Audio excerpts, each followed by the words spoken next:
जब इस film successful होने लगी तो वेस्ट बंगाल में जो रूलिंग पार्टी है टीएमसी, उनके मेंबर्स ने हर जिले हर मोहल्ले में जाके हमारे खिलाफ एफआईआर फाइल करनी चालू की।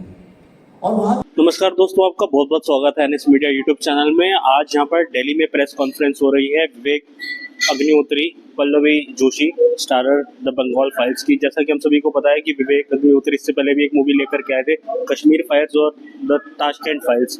जैसा कि हम सभी को पता है कि कल बंगाल में विवेक अग्निहोत्री अपनी मूवी का जो है वो ट्रेलर लॉन्च कर रहे थे और कैसे ट्रेलर को रुकवा दिया गया। विवेक अग्निहोत्री ने इसके बारे में भी अपना बयान दिया कि क्यों वो रुकवाया गया, कैसे रुकवाया गया, आखिर क्या हुआ था उस आईटीसी होटल में कल। उसके बाद ही ये लोग फ्लाइट पकड़ के दिल्ली आए और आज इस ट्रेलर को अनवील किया। आज मीडिया के संग उन्होंने ये ट्रेलर देखा। तो ये जानते हैं कि क्या हुआ इस पूरे इवेंट में और क्या विवेक अग्निहोत्री ने बोला ट्रेलर लॉन्च के बारे में जो कल वेस्ट बंगाल में घटना घटी थी। तो आइए सुनते हैं विवेक अग्निहोत्री की ही जुबानी। मार्च 2020 को जब लॉकडाउन लगा था, हम लोग कश्मीर फाइल्स की शूटिंग में जाने वाले थे, तो शूटिंग के लिए रुक गए, बम्बई में जा नहीं पाए। तो हमारी जो रिसर्च टीम थी, हमने अगली फिल्म की रिसर्च चालू की और तब से लेकर अब तक पिछले 5 साल में एक बहुत ही गहन अध्ययन के बाद, एक बहुत ही इंटेंसिव रिसर्च के बाद ये फिल्म ऐसी है कि पार्टीशन का सब्जेक्ट कोई अपने मन से कर नहीं सकता है। और उसमें चाहे लेफ्ट हो, चाहे राइट हो, चाहे वेस्टर्न हो, चाहे इंडियन हो, हमने 100 साल 102 साल के लोगों को ढूंढ के, जो सर्वाइवर्स थे उनके इंटरव्यूज किए। हमारा रिसर्च जो है वही 18,000 पेजों की समरी है। Only summary is 18,000 pages. तो सोच लीजिए कितना इंटेंसिव रिसर्च होगा। मैं लेके भी आया हूँ एक बुक जो उसके बाद की है, जो मैं आपको दिखाता हूँ। जो इतना बड़ा रिसर्च मुझे नहीं लगता है भारत के फिल्मी इतिहास में किसी भी लैंग्वेज में किसी भी डायरेक्टर प्रोड्यूसर ने कभी किया हो, क्योंकि हम इसको अपनी बहुत जिम्मेदारी मानते हैं कि भारत में जब गांधी फिल्म बनी थी, जो कि उस वक्त कांग्रेस गवर्नमेंट ने बनवाई थी एनएमडीसी के थ्रू, उसने पूरे वर्ल्ड में इंडिया की फ्रीडम मूवमेंट को, सारे वर्ल्ड को बताया। और उसका कारण ये है कि आज आप किसी भी शहर में जाएंगे, आपको गांधी जी की स्टैचू मिलेगी because of that one film. तो हमको ये रिस्पॉन्सिबिलिटी पता है अपने कि एक फिल्म कितनी इंपॉर्टेंट होती है ऐसे सब्जेक्ट में। इसमें जितने इंडिया के हिस्टोरियंस हैं, एक्सपर्ट्स हैं, सबकी राय लेके ये फिल्म बनी है। जब मैंने सीबीएफसी में ये फिल्म दिखाई तो 50 सवाल खड़े हुए। इंडिया के बेस्ट हिस्टोरियंस को कमेटी में बुलाया गया, एग्जामिनिंग कमेटी में, रिव्यू कमेटी में। एक सवाल का हमने 100 डॉक्यूमेंट्स उनके सामने प्रेजेंट किए। ये फिल्म एग्जामिनिंग कमेटी के थ्रू गई, रिवीजन कमेटी के थ्रू गई और तब जाके ये without any cut, without any modification, एक चेंज के बिना इस फिल्म को सर्टिफिकेट मिला। और जब सर्टिफिकेट मिला तो हम लोगों ने, अमेरिका में बहुत डिमांड थी इस फिल्म की और हमें लगा कि हम अपनी फिल्म को as a Indian soft power use करें। और हमने वहां के पॉलिसी मेकर्स, वहां के मीडिया, ज्यू society, black society, Spanish society और भी जितने परसिक्यूटेड लोग हैं उनको ये फिल्म वहां जाके दिखाई। मैं आपको लास्ट में दिखाऊंगा, पर आप जो लोग जानते हैं शायद उन्हें देखा भी होगा कि ये फिल्म 400 सीट के जो थिएटर थे वो खचाखच भरे थे और उतनी ही वेट लिस्ट थी। और वहां के टॉप कांग्रेसमैन, सेनेटर्स। और एक बड़े गर्व की बात आपको बताता हूं, शायद ही भारत के इतिहास में किसी और फिल्म के साथ हुआ है, कश्मीर फाइल्स के साथ हुआ था। हम जब अमेरिका गए थे तो वहां कैपिटल हिल में, कैपिटल हिल मतलब वहां की संसद, वहां की पार्लियामेंट, वहां पे हम लोगों को इनवाइट किया गया था उस फिल्म को प्रेजेंट करने के लिए। और इस बार फिर फिल्म रिलीज भी नहीं हुई है और हमको वहां का कैपिटल हिल में इस बार फिर इनवाइट किया गया द बंगाल फाइल्स को प्रेजेंट करने। और बहुत सक्सेसफुली वहां के कांग्रेसमैन और सेनेटर्स के सामने हम इसको प्रेजेंट किया और भारत की अपनी बात वहां पे रखी। लेकिन जब ये फिल्म सक्सेसफुल होने लगी, अमेरिका में ही मुझे खबर मिली कि हमारे अगेंस्ट एक के बाद एक कई सारी एफआईआर फाइल की गई वेस्ट बंगाल में। और ये खुलेआम, ऐसा नहीं है किसी आम आदमी ने किया, किसी को पता भी नहीं है इस फिल्म के अंदर क्या है। आज पहली बार तो मैंने इस फिल्म की थीम यहाँ पे दिखाई है, इसलिए क्योंकि मैं चाहता था आपको दिखाई जाए। ये रातों रात हमने स्क्रीनर बना के आपके लिए तैयार किया है। टी-शर्ट भी वही आप देख सकते हैं। तो जब इस फिल्म सक्सेसफुल होने लगी तो वेस्ट बंगाल में जो रूलिंग पार्टी है टीएमसी, उनके मेंबर्स ने हर जिले हर मोहल्ले में जाके हमारे खिलाफ एफआईआर फाइल करनी चालू की। और वहां की जो पुलिस है, उसने ये तक नहीं हमको बताया नोटिस में जो FIR हमारे पास आई, ये तक नहीं बताया कि कारण क्या है FIR के पीछे। मैं आपको दिखाता हूं, जरा नंबर 3 FIR कॉपीज जरा दिखाइए लोगों को, दिखाइए। नेक्स्ट, TMC नेताओं ने दर्ज की FIR, ये न्यूज है, ये मुझे वहां पता चली। नेक्स्ट दिखाइए, नेक्स्ट स्लाइड, नेक्स्ट स्लाइड, ये FIR देखिए। नेक्स्ट स्लाइड, ऐसी तमाम है, ये देखिए। नेक्स्ट स्लाइड, ये देखिए। नेक्स्ट स्लाइड, नेक्स्ट स्लाइड, इसके बाद है स्लाइड, या सो और ये सारे TMC के वर्कर्स ओपनली सोशल मीडिया में लिख लिख के कर रहे हैं। आप मुझे बताइए, एक फिल्म जो रिलीज नहीं हुई, किसी को पता नहीं, और भारत के ऐसे पार्टीशन के ऊपर है जो सारे वर्ल्ड को पता चलना चाहिए, सारी दुनिया इसकी तारीफ कर रही है। जिसने ये फिल्म देखी है, लोग रोए हैं देख के कि क्या दुर्दशा हुई थी हमारी। और बल्कि वेस्ट बंगाल गवर्नमेंट को तो हमको आमंत्रित करना चाहिए, क्योंकि वेस्ट बंगाल की हिस्ट्री पे इससे डिफाइनिंग फिल्म कोई नहीं बनी आज तक। डायरेक्ट एक्शन पे डे का वो ब्लैक डे, नोआखली जेनोसाइड, जिसके कारण आज हमसे बंगाल छीन लिया गया, ईस्ट बंगाल बन गया, अब बांग्लादेश है। अगर वो दो इवेंट्स नहीं हुए होते तो आज बांग्लादेश भारत का पार्ट होता और लाखों लोग नहीं मारे गए होते। और इतना ही नहीं, ये फिल्म तो बंगाल के गौरव के बारे में बात करती है। विश्व के इतिहास में फ्रांस के बाद एकमात्र ऐसी भारतीय स्टेट है जहां पे रेनेसांस हुआ, इंडिक रेनेसांस, उस ग्रेटनेस की बात करती है। नेशनलिस्ट मूवमेंट बंगाल से चालू हुआ, वेदांतिक मूवमेंट बंगाल से चालू हुआ, एक से एक महान लोग वहां पे पैदा हुए। उसके गौरव की हमने क्या खोया है। कलकत्ता वर्ल्ड की कल्चरल कैपिटल हुआ करती थी, कलकत्ता वर्ल्ड की इंडस्ट्रियल कैपिटल हुआ करती थी, वर्ल्ड के सेकंड मोस्ट इंपॉर्टेंट सिटी हुआ करती थी, और आज उसकी क्या दुर्दशा हो गई, हमने क्या खोया है। लेकिन इस फिल्म पे लगातार ruling party state power FIR file कर रहा है। इसके बाद जैसा पल्लवी ने बताया, चूंकि फिल्म डायरेक्ट एक्शन डे पे बेस्ड है, आप बताइए बॉलीवुड के जो लोग हैं अपनी फिल्म ईद पे रिलीज करते हैं, 16-15 अगस्त को करते हैं, 26 जनवरी को करते हैं, अपने जन्मदिन पे करते हैं। फिल्म की जो थीम होती है उसके हिसाब से करते हैं, उसमें कोई गलत बात नहीं है, सारी दुनिया में होता है। तो उस डायरेक्ट एक्शन डे पे बनी फिल्म को 16 अगस्त को कलकत्ता में रिलीज करना कौन सा गुनाह है।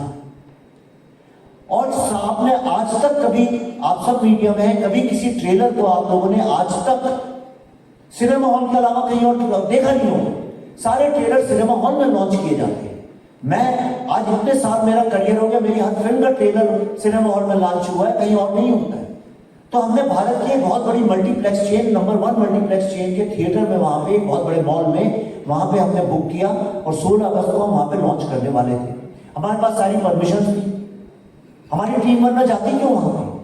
और ट्रेलर लॉन्च करने के लिए कौन सी ऐसी बहुत बड़ी परमिशन लगती है, हर दिन तो ट्रेलर लॉन्च होते हैं फिल्मों के। लेकिन जब मैं पहुंचा कलकत्ता एयरपोर्ट पे तो मुझे पता चला कि हम वहां पे लॉन्च नहीं कर सकते, और अनऑफिशियली हमको बताया गया कि इसके पीछे कारण यह है कि वो जो एरिया है उनके ऊपर पथराव हो जाएगा और उनके लिए पॉलिटिकली कलकत्ता में बिजनेस करना असंभव हो जाएगा। इस डर से उन्होंने कहा कि प्लीज हमें माफ करिए, हम आपका ट्रेलर लॉन्च नहीं करेंगे, भले ही आपके पास सारे परमिशंस हों। हमने एक दूसरी थिएटर चेन को कांटेक्ट किया, उन्होंने भी हमको मना कर दिया। दिखाइए मेरा नंबर 4 PVR न्यूज, नेक्स्ट दिखाइए, नेक्स्ट दिखाइए, है उसमें नेक्स्ट।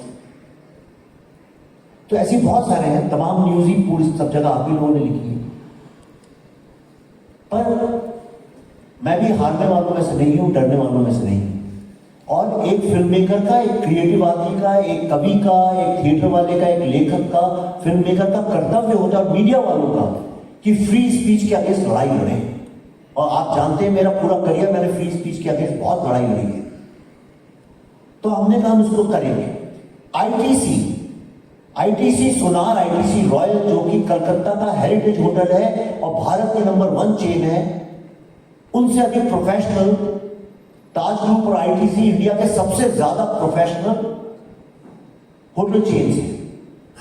और कलकत्ता वाले लोग उसको अपनी इज्जत मानते हैं। वो कहते हैं ये हमारा प्रेस्टीज, हमारा ऑनर है आईटीसी। उसके इसी तरह के बैंकेट हॉल में हमने उनसे सारी परमिशंस लेके उसके बाद उसका आयोजन किया, जैसे अभी हो रहा है। अब मैं आपसे एक सवाल ये पूछना चाहता हूं, क्या ये संभव है? आप अपने कॉमन सेंस से सोचिए, ये फंक्शन जो चल रहा है ये रातों रात हमने किया है, क्या ये संभव है बिना किसी परमिशन के? इसी तरह का हमने एक प्राइवेट किया जहां पे मीडिया वाले हैं, 150 से 200 मीडिया वाले। वहां कलकत्ता का कोई ऐसा मीडिया चैनल नहीं है जो वहां पे नहीं आया। और वहां पे हमारा जब फंक्शन चालू हो गया, ऐसी स्क्रीन वहां पे भी लगी थी, बिल्कुल यही माहौल वहां था, वहीं से ये सब चीजें यहां आ गई हैं आज कल रात में।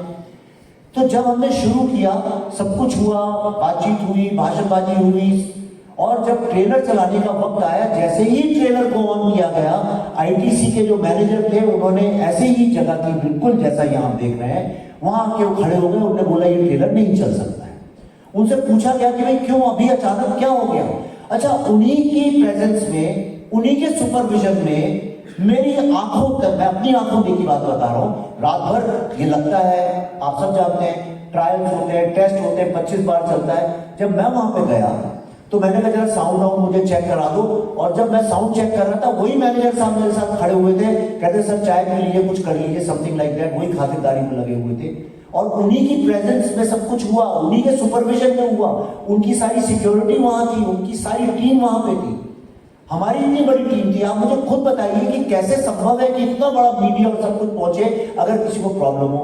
और प्रोग्राम जैसे अभी चल रहा है, एकदम से कोई आ जाए अभी और यहाँ पे कह दे कि नहीं आप अगला वीडियो नहीं दिखा सकते। तो जब उनसे हमने पूछा कि भाई क्या प्रॉब्लम है, बड़ी सभ्यता के साथ, कुछ ऐसा नहीं, क्या प्रॉब्लम है, तो जब पता चला प्रॉब्लम होगा, तो सारा मीडिया जो है उठ के उनकी तरफ चला गया। जब उनकी तरफ गया, मीडिया वालों ने पूछा सर हमें ये बताइए क्या प्रॉब्लम है। मीडिया ने सिर्फ सवाल पूछा कि सर प्रॉब्लम क्या है। अगर आप मुझे बताइए, अगर कोई एक इतने बड़े होटल का मैनेजर अगर कोई प्रॉब्लम है तो बताएगा क्यों नहीं क्या प्रॉब्लम है। आप अगर पूछे क्या, अभी आके कोई रोक दे और अगर आप पूछे क्या प्रॉब्लम है तो आदमी बताएगा नहीं, बोलेगा साहब ये लोग जो हैं इनके अगेंस्ट एफआईआर है, हम नहीं दिखा सकते, हमें गवर्नमेंट को ऑर्डर है, हम नहीं दिखा सकते, इनने जो है इलीगली हमारे प्रेमिस में घुस गए और जबरदस्ती ये टीवी लगा दिया और दिखाना चाह रहे हैं, हमें रोकना चाहते हैं, कुछ तो बोलेगा। पर आप जानना चाहते हैं क्या हुआ? मैं दिखाता हूं आपको, दिखाइए नंबर 5 आईटीसी में।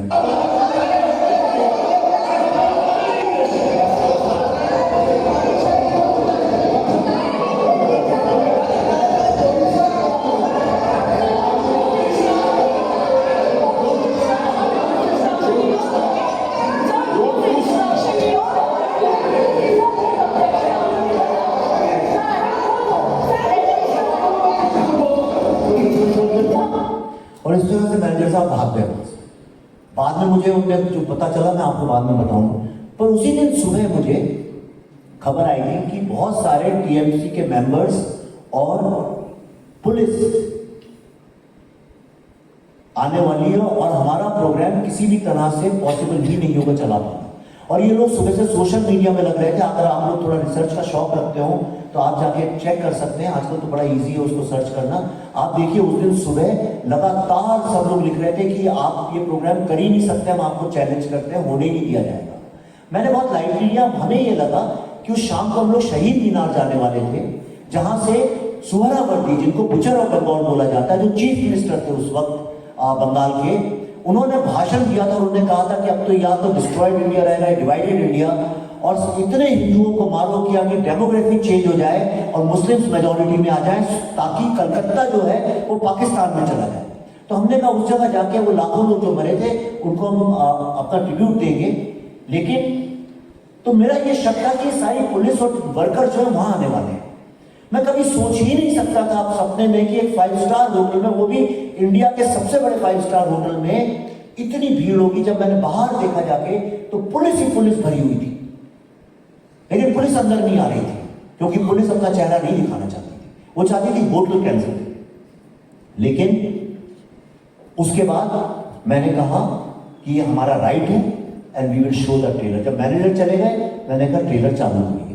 जैसे ही मैंने कहा ट्रेलर चालू करिए, ट्रेलर के 10 फ्रेम भी नहीं चले थे पुलिस वॉक्स इन। और अब मैं आपको दिखाता हूँ 2-3 छोटे-छोटे वीडियोज, आपने देखे भी होंगे, काफी वायरल हो रहे हैं, लेकिन मेरा कर्तव्य है इसलिए मैं आपको दिखा रहा हूँ, ताकि सारे फैक्ट्स आपके सामने आए और संदेह किसी बात का नहीं रहे। नंबर 6 ट्रेलर के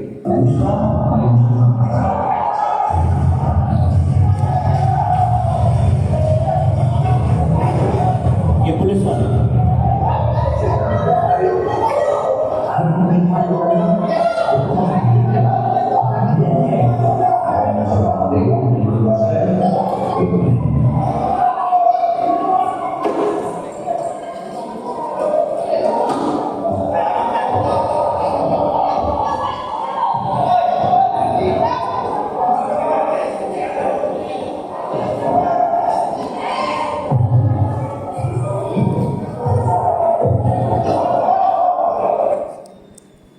आप देख सकते हैं कई सारे लोग if it did not have according to you exclusive होने मत दीजिए का परमिशन दिखाइए।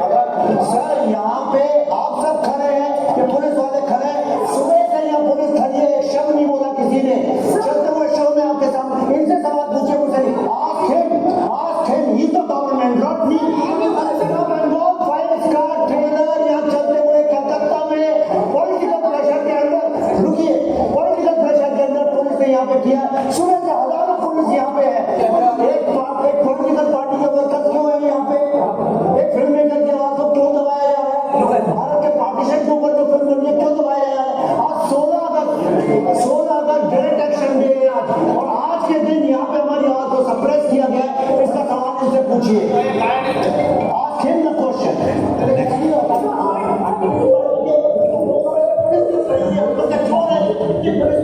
वही मैं आपसे शेयर करूं, just to give you the factual content. आपको देख के समझ में आ रहा हो आप मीडिया वाले कि क्या हुआ हो। मैं एक चीज और यहाँ बताना चाहता हूँ, आपने वीडियोस में कहीं दिखा नहीं दिखा कि बहुत सारे ऐसे भी लोग थे जो कि अभी आप बैठे हैं उसका पार्ट नहीं थे। जब ये केओस चालू हुआ सडनली पीछे बहुत सारे अननोन फेसेस जिनका मीडिया से कोई लेना देना नहीं है वो सब भी घुसाए। मुझे बाद में ऐसा कई लोगों ने बताया कि वो सारे पार्टी वर्कर्स थे, और पुलिस और पार्टी वर्कर्स ने मिलकर अनकॉन्स्टिट्यूशनली हमारे ट्रेलर को रद्द किया। भारत के इतिहास में फिल्में तो बहुत सारी कैंसिल हुई हैं, कई सारी फिल्मों को बैन भी लगा है, पॉलिटिकल पार्टीज ने भी ऑपोजिशन किया है। 78 साल में लिस्ट है बहुत, शायद ये पहली बार भारत के इतिहास में किसी फिल्म के ट्रेलर को एक स्टेट गवर्नमेंट ने बैन किया है। अब सवाल ये उठता है कि ये कौन है इसके पीछे। ये हो सकता है कि कई उत्तेजित पार्टी वर्कर्स हो सकते हैं, कई पब्लिक के लोग हो सकते हैं जिनको आपत्ति हो, लेकिन मैं आपको एक ऐसा वीडियो दिखाने जा रहा हूं जो शायद आपने नहीं देखा होगा, जिसको देख के सारे तार एक दूसरे से जुड़ते हैं। और ये बहुत गंभीर बात है और बहुत डरावनी बात है। जिन लोगों ने इंडियन कॉन्स्टिट्यूशन की ओथ लेते हैं, हमारे जजेस, हमारे ministers, chief ministers, governors, president, ये लोग इंडियन कॉन्स्टिट्यूशन की ओथ लेते हैं। और इंडियन कॉन्स्टिट्यूशन में ये लिखा गया है कि स्टेट ऑफिशियल जो ये हैं इलेक्टेड, इनका ये धर्म है, इनकी ये ड्यूटी है, इनका ये कॉन्स्टिट्यूशनल ड्यूटी है कि ये कॉमन लोगों के राइट्स को प्रोटेक्ट करेंगे, खासतौर पर उनकी फ्री स्पीच को, उनकी सेफ्टी को। लेकिन अगर रक्षक ही भक्षक बन जाए तो कोई क्या कर सकता है? मैं फिर से बोलता हूं, अगर रक्षक ही भक्षक बन जाए तो क्या कर सकते हैं? हम और आप कॉमन लोग हैं, लेकिन अगर स्टेट की चीफ मिनिस्टर आप पे अटैक करने लगे तो आप क्या कर सकते हैं? आप कुछ नहीं कर सकते। चूंकि हम पे एफआईआर हुई थी और मैं अमेरिका में था और हमने हाई कोर्ट में अपील की थी, तो हमें स्टे मिल गया था। स्टे 18 तारीख तक का मिला था, इसलिए शायद उन एफआईआर के तहत कल हम लोग को अरेस्ट नहीं कर पाए। अगर वो नहीं होता तो शायद हम लोग आज जेल के अंदर होते। अब मैं आपको वो वीडियो दिखा रहा हूं और मैं आपसे रिक्वेस्ट करता हूं, अगर आप लोग मीडिया वाले और फ्री स्पीच में बिलीव करते हैं तो इस वीडियो को इतना चलाइए कि पूरे हिंदुस्तान को पता चले कि बंगाल में आज किस तरह डेमोक्रेसी की हत्या की जा रही है। चलाइए जरा number 7। Since few days ago, since now, the party nominated. What is the fault of the people? We respect each and everybody. That is our constitution. एक बार और देखना चाहेंगे? मैं आपको एक बात और बता दूं, आपको लग रहा होगा ये वीडियो कल या परसों का है, ऐसा लग रहा है? आपका क्या कैसे है, वीडियो कब का है? जी नहीं, हमारी टीम आज से 1.5-2 साल पहले रिसर्च करने वहां पे गई थी और तब उन लोगों को लोकल पुलिस ने इसी तरह पकड़ के होटल अरेस्ट कर दिया था, हाउस अरेस्ट नहीं, होटल अरेस्ट, और 2 दिन वहां रखा था। उसके बाद उनको उसी फ्लाइट से वापस भेज दिया था। उसके बाद का ये वीडियो है। ये 1.5-2 साल पहले से वेस्ट बंगाल की चीफ मिनिस्टर साहब ने डिसाइड कर लिया था कि हमें अंदर नहीं जाने देंगे। उन्होंने नाम लेके तब बोला था द बंगाल फाइल्स की टीम यहाँ आई है, आप सुन सकते हैं, मैं फिर से चलाता हूँ। द बंगाल फाइल्स की टीम यहाँ पे आई है, टीम मतलब रिसर्च करने गए थे हमारे लोग, टीम यहाँ आई है। और दूसरा उन्होंने एक बहुत जो आपत्तिजनक स्टेटमेंट दिया है, जो कि एक जिसने भारत के कॉन्स्टिट्यूशन की ओथ ली है उसके बाद बोलना अपने आप में एक बहुत बड़ा गुनाह है, ये क्राइम है। उन्होंने बोला है कि कश्मीर फाइल जो है वो कश्मीर के लोगों को अपमानित करती है, ऐसा उन्होंने बोला। सुन लीजिए, अपमानित करती है। 5 लाख लोग जिनको काट मार के भगा दिया गया वहां से, कश्मीर से, उन लोगों को अपमानित करती है। अगर कश्मीरी पंडित आज ये आपके मार्फत सुन लेंगे तो आप सोचिए उनके दिल पे क्या गुजरेगी। ये कैसे कोई बोल सकता है? एक बार फिर से चलाइए इसको। They are preparing a film, Bengal files. If they can prepare the Kashmir files to condemn the Kashmiri people, what is the fault of the people? We respect each and everybody. That is. बाद उन्होंने बोला distorted facts. मैं ये जानना चाहता हूं कि क्या भारत का पार्टीशन नहीं हुआ था? ये डिस्टॉर्टेड फैक्ट है। क्या जेनोसाइड नहीं हुआ डायरेक्ट एक्शन वे में? ये डिस्टॉर्टेड फैक्ट है। क्या नोआखली जेनोसाइड नहीं हुआ? जब गांधी जी 6 महीने रह गए, जब भारत आजाद हुआ, गांधी जी दिल्ली में नहीं थे, नोआखली में थे, क्योंकि वहां पे हिंदुओं का जेनोसाइड हो रहा था। न्यूयॉर्क टाइम्स में गांधी जी का स्टेटमेंट है, Hindus please run away from Noakhali और be prepare to die. Hindustan Times, तो न्यूयॉर्क टाइम्स की हेडलाइन है, जो हमारी फिल्म जब आप देखेंगे उसमें हमने वो डाला है, ओरिजिनल न्यूज़पेपर। मुर्शिदाबाद में जब ये राइट्स हुई, का डिस्टॉर्टेड फैक्ट्स हैं। और अगर डिस्टॉर्टेड फैक्ट्स लगते तो फिल्म रिलीज होने के बाद, देखने के बाद डिसाइड किया जाएगा डिस्टॉर्टेड फैक्ट्स हैं कि 1.5-2 साल पहले ही जब हमारी रिसर्च टीम गई तभी आप डिसाइड कर लेंगे। और तीसरा बहुत आपत्तिजनक बात है कि उन्होंने जो कश्मीरी हिंदुओं के बारे में जो बोला है, ये बहुत ही दिल को दुखाने वाली बात है। अब मैं आपको बताता हूं, जो मुझे सोर्सेज के थ्रू, आप सब लोग जर्नलिस्ट हैं, आप भी इन्वेस्टिगेट करते हैं, आप सोर्सेज के थ्रू बहुत सारी न्यूज छापते हैं।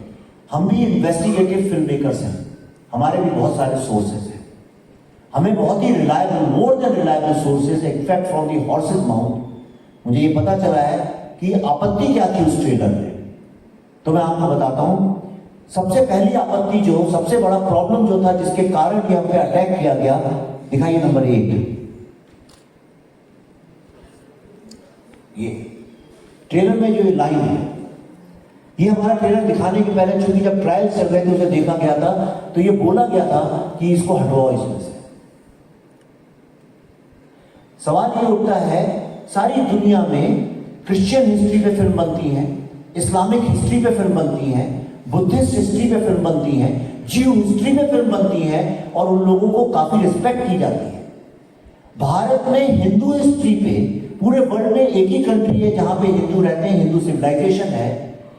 एक और बड़ा तथ्य मैं आपको बताना चाहता हूं, पूरे वर्ल्ड की हिस्ट्री में एकमात्र एक ऐसा राष्ट्र है, सारी दुनिया ये समझती है कम्युनिस्ट थिंकिंग में कि मेजॉरिटी जो है वो ऑप्रेसर होती है, माइनॉरिटी ऑप्रेस्ड होती है।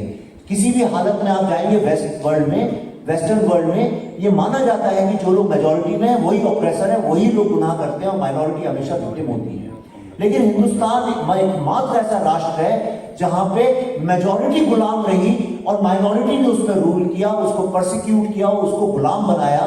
पहले मुगल माइनॉरिटी ने, उसके बाद ब्रिटिश माइनॉरिटी ने। यहां पे लिखा जाता था कलकत्ता में, dogs and Indians not allowed. तो अगर untold story of Hindu genocide दिखाने की एक फिल्म मेकर चेष्टा करता है तो उस पर किसी को क्या आपत्ति होनी चाहिए और क्यों होनी चाहिए, इसके पॉलिटिकल रीजंस आप सब जानते हैं। दूसरा उनका जो सबसे बड़ा प्रॉब्लम था वो था ये, दिखाइए। जब इलीगल इमिग्रेंट्स 10% हो जाते हैं तो ये वोट बैंक बन जाता है।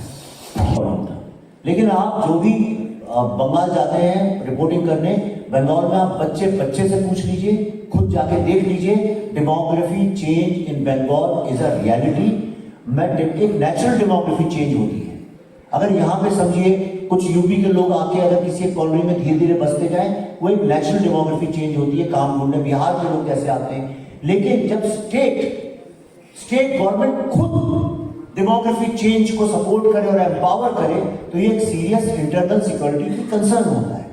हमने इस मुद्दे को अपनी फिल्म में उठाया है डेमोग्राफी चेंज के, और इस बात को लेके वहां पे बहुत बड़ी आपत्ति थी। And this I have been informed from very reliable sources. मैंने आपको ये सब दिखाया। मैं आपसे ये कहना चाहता हूं कि ये जो फिल्म है ये मेरी आवाज नहीं है, ये भारत के we the people of Bharat की आवाज है। This is the voice of every Indian. ये फिल्म 5 साल के इंटेंसिव रिसर्च के बाद बनी है। जैसा मैंने बताया, इसकी समरी ही 18,000 पेजेस की है। This is one of the most defining film ever on Hindu history. This is a film, आज से 100-200 साल बाद ये एक हिस्टोरिकल डॉक्यूमेंट बनेगा पूरे वर्ल्ड में। This film will establish the reality of our partition में पंजाब से रिलेटेड फिल्में बनी हैं, पर जो लोग नहीं जानते मैं बता दूं कि पार्टीशन का जो कुरुक्षेत्र था जिसके कारण पार्टीशन हुआ, वो था बंगाल।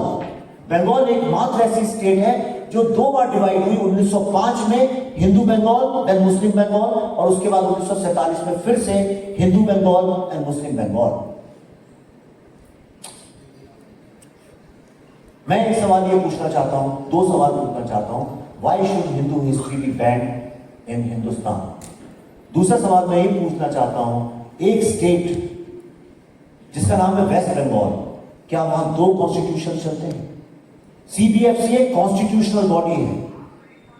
उस फिल्म को सीबीएफसी ने सर्टिफाई किया है। इस फिल्म को अमेरिका में दिखाया गया है। क्या कारण है कि वहां की स्टेट गवर्नमेंट, जैसा मैंने बताया, पहले चीफ मिनिस्टर ने आज से 1.5-2 साल पहले बोला था इस फिल्म को नहीं दिखाने देंगे। उसके बाद उन्हीं की पार्टी के वर्कर्स ने हमारे खिलाफ एफआईआर फाइल की गई। उसके बाद जिस थिएटर में हम दिखाना चाहते थे उस थिएटर को कैंसिल किया गया। हमने जिस होटल में फिर दिखाने की कोशिश की वहां पे उसको कैंसिल किया गया। तो एक सवाल मैं आप सबसे पूछना चाहता हूं, क्या पश्चिम बंगाल में 2 कॉन्स्टिट्यूशन चलते हैं? एक भारत का कॉन्स्टिट्यूशन और एक रूलिंग पार्टी का कॉन्स्टिट्यूशन? इसका जवाब ढूंढने की आप लोग कोशिश करिए। मैंने आपको सारे फैक्ट्स दिखा दिए हैं, पर अब मैं लास्ट में अपने प्रेजेंटेशन में, उसके बाद will open to question and answers. अपने प्रेजेंटेशन में आपको मैं ये दिखाना चाहता हूं कि इस फिल्म जो हमने अमेरिका में दिखाई उसको लेके उसका क्या रिस्पॉन्स था। आप देखिए कि ऑडियंस क्या सोचती है फिल्म के बारे में।